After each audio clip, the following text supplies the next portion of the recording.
So I think we get very focused sometimes on the issue, on the battle itself, but we don't look at the whole war.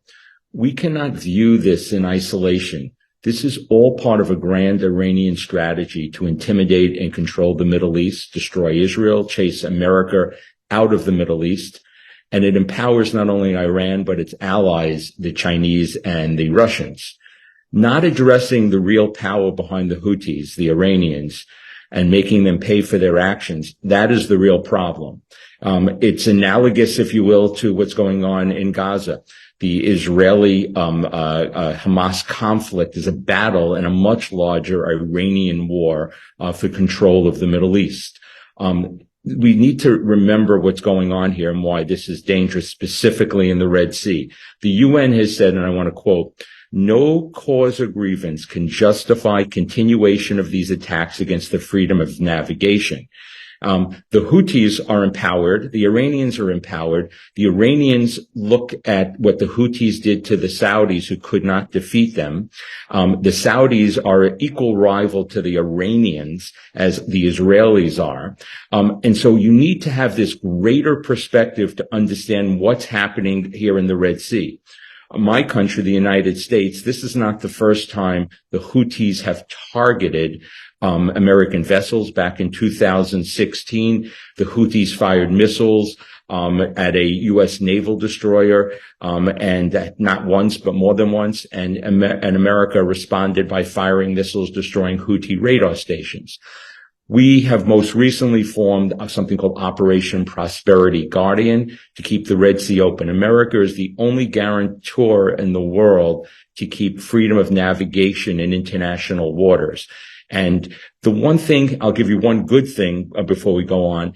The Houthis are basically only I'm sorry, go ahead.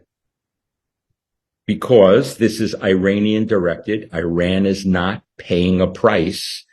If Iran was paying a price. So you'll say, well, what could you do? Would you start a regional war if America actually targeted something in Iran? And I believe it's the exact opposite. In this part of the world, this is showing weakness by not attacking the primary initiator, which is Iran. What America should quietly say, and this is what I would advise my own government, is to say, you have 90% of your container trade going through a place called Karg Island. We could easily hit that, and that would devastate your economy, Mr. Supreme Leader. And the next time you have your proxy Houthis fire at American or international shipping, you will pay the price. That is how you're going to stop this. Remember, the Houthis never stopped in their attacks against Saudi Arabia. So if you have to go back to the head of the beast here, the head of the snake, that is Iran. Iran must pay a price. That is how you will keep international shipping. I know the temptation is to say, let's not escalate here, but a significant consequence would basically open up the waterways and decrease the violence that's going on in the Red Sea.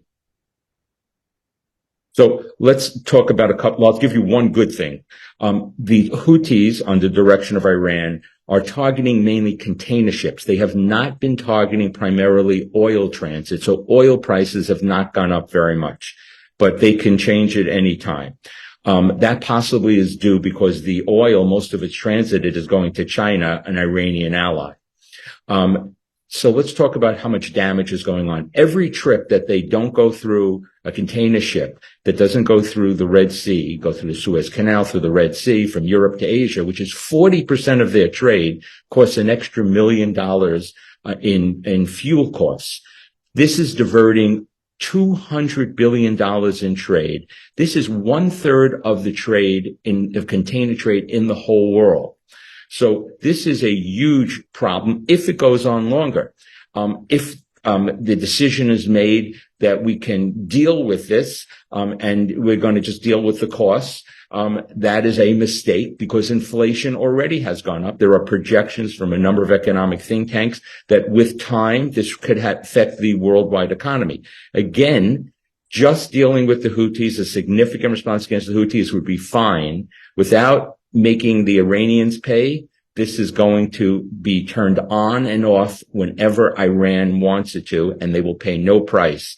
And so that is really what we're dealing with, knocking out Houthi fast boats or knocking down their missiles are defensive responses. And in this part of the world, unless you have something offensively, you are perceived as weak. I think it's a misguided policy that thinks if we in the West, America as the leader of the West, are restrained, somehow there will be reciprocity of the Houthis and the Houthis and the Iranians. That is the exact opposite thing that we should have learned. There is no amount of appeasement that we can give the Iranians. This is analogous to what's going on with, and has gone on for the last 10 years with their nuclear program. We think if we're only just nice enough, that'll be decreased. The same thing here with shipping.